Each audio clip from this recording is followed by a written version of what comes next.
ഖദർ ഇന്നാ അൻസൽനാഹു ഫീ ലൈലത്തിൽ എന്ന് തുടങ്ങുന്ന സൂറത്തുൽ ഖദർ അത് 36 പ്രാവശ്യം ഓതുക.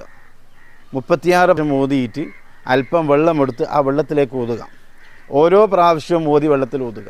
അങ്ങനെ 36 തവണ ഈ വെള്ളത്തിലേക്ക് ഊത്തുവരും. ആ മന്ത്രിച്ച വെള്ളം എടുത്തിട്ട് ഈ പുതിയ വസ്ത്രത്തിലേക്ക് നമ്മളിങ്ങനെ കുടഞ്ഞെടുക്കുക, ഒന്ന് സ്പ്രേ ചെയ്യുക. അതിനുശേഷം ആ കുടഞ്ഞ ആ വസ്ത്രമെടുത്ത് നാം ധരിച്ചാൽ ആ വസ്ത്രം ധരിക്കുന്ന കാലത്തോളം, അന്ന് മാത്രമല്ല ആ വസ്ത്രം നാം ഒഴിവാക്കുന്നത് വരെ, കീറി ഒഴിവാക്കുന്നത് വരെ, നാം എത്ര കാലത്തോളം നാം ആ വസ്ത്രം ധരിക്കുന്നുണ്ടോ ആ ധരിക്കുന്ന കാലത്തോളം ഭക്ഷണത്തിൽ നമുക്ക് യാതൊരു ബുദ്ധിമുട്ടും വരില്ല. സാമ്പത്തികമായ പ്രയാസങ്ങൾ നമുക്ക് ദൂരീകരിക്കാൻ കഴിയും. പട്ടിണിയാവുന്ന ഒരവസ്ഥ നമുക്കോ നമ്മുടെ കുടുംബത്തിനോ ഉണ്ടാവുകയില്ല. അപ്പോൾ ഇനിയും കൂടെ നമ്മൾ വസ്ത്രം ധരിക്കുന്ന സമയത്ത്, പുതിയ വസ്ത്രം വാങ്ങുന്ന സമയത്തും അത് ധരിക്കുന്ന സമയത്തും ഈ ഒരൊറ്റ കാര്യം നാം ശ്രദ്ധിക്കുക.